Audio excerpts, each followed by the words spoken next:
आता लेकर असं रोज एक माणूस मरलेला आहे, याचं वाट कसं आहे सांगा, नाहीतर या गावाला फुकून टाका, जाऊ दे हे गाव. हे का बघा आता लेकराचा जीव असतंय का? आज सरकार 2 लेकरं काढले का नाही? एक लेकरू मरून गेल्यावर आम्ही कसं जगा दुनियामध्ये सांगा, हे सांगा. गरीब आहो आम्ही करून खाणार. आज 3 जीव जात होते, हे 2 जीव वाचले, एक जीव गेला, देवी लेकरू भरोसा नाही, याचं काय आहे सांगा आता पुढे. आम्ही गरीब लोक करून आम्हाला तर कोणी नाही दुनियामध्ये बघा. हा आम्ही गरीब भिकारी लोक रोजगार खाणार, याचा वाद काय आहे दाखवा. हा याचा काय आहे सांगा. हा नाहीतर नको हे तोगरी म्हणा, ह्याचा तोगरीमध्ये काय होईना आमच्या ना म्हणा, काय आहे ते होईल पुढे. असं कसं आमचं मी करू सरपंच हे बघा ह्याचा फैसला काय करतो निघाले लेको चलो म्हणजे सरकार में काय यातनात आमच्या गावातली यात्रा 10 जीव गेलेत. माझा खास चुलता माझं वडील म्हणलं तर मी मेलोय. पंचायतला सांगितलं तुमच्या मार्फत आपण हे केलं होतं, निवेदन दिलं होतं. हे जनतेचं मागणी आहे सर.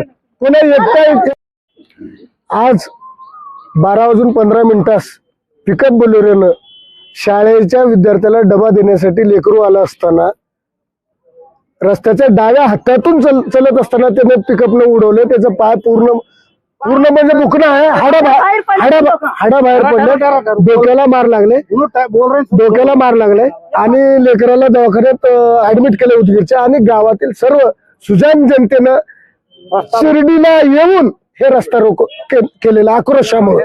आणि आम्ही मागं पण आंदोलन केलं होतं की या इथं पत्रकार साहेब तुम्हालाही माहिती आहे, इथं जिल्हा परिषद शाळा आहे, त्या शाळेसाठी स्पीड ब्रेकर पाहिजे आम्हाला. आम्ही विनंती करून सांगितलं होतं की बालवाडीपासून त्या 7वी पर्यंतच्या लेकरांना इथं रस्ता क्रॉस करून ओलांडून शाळेत यावं लागतं. त्यासाठी आम्ही विनंती करून सांगितलं होतं की याकडे लक्ष द्या. पण हे रस्त्याचा गुत्तेदार किंवा संबंधित अधिकाऱ्यांनी याच्याकडे लक्ष न दिल्यामुळे आमच्या गावातील हे रस्ता तयार झाल्यापासून जवळजवळ 10 ते 12 फक्त गावातील लोक गेलेत. आणि आता कालचा त्याच पोझिशनला लातूरला ऍडमिट आहे. साईड घरच्या शेजारी बसलं असताना तिथं जाऊन उडवले.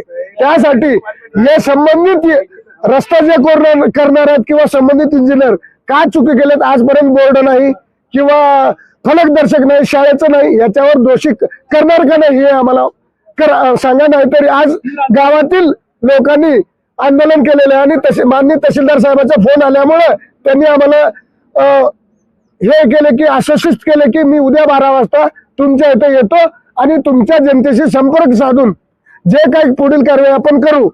तहसीलदार साहेबांच्या सांगण्यानुसार आम्ही इथं आंदोलन आज तुर्तास मागे घेत आहोत.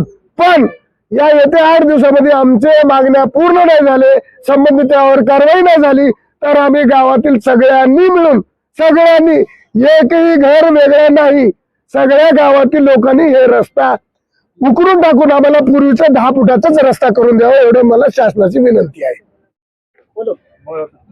माझा चुलता 8 दिवसाच्या खाली 8-15 दिवसाच्या खाली वारून गेलं. मी ग्रामपंचायतला जाऊन सुद्धा सांगितलं की बाबा गतिरोधक करा, शाळेची इथं शाळा आहे, माझी लहान लेकरं आहेत, सगळं हे सांगून सने केलं तर सुद्धा कोणी ऐकायला तयार नाही.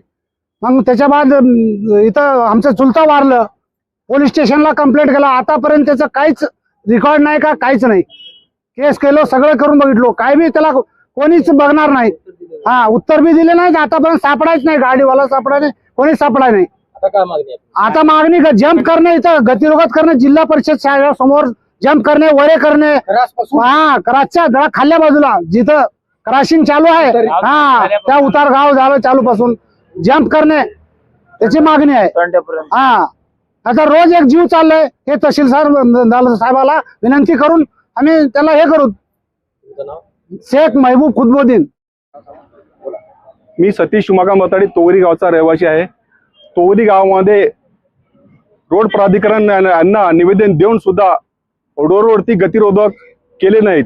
त्यांच्या PWच्या दुर्लक्षमुळे आज आमच्या गावात गेले 1 वर्षात 10 ते 12 ऍक्सिडेंट झाले आहेत. त्याच्यात दुर्दैवी 3 ते 4 दुर्दैवी मृत्यू झालेत.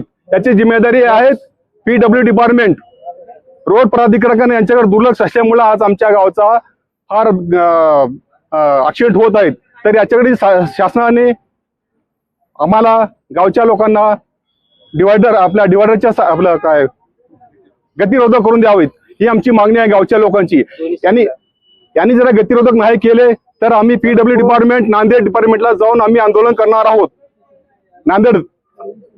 तर याची दक्षता घ्यावी आपल्या PW डिपार्टमेंटाने.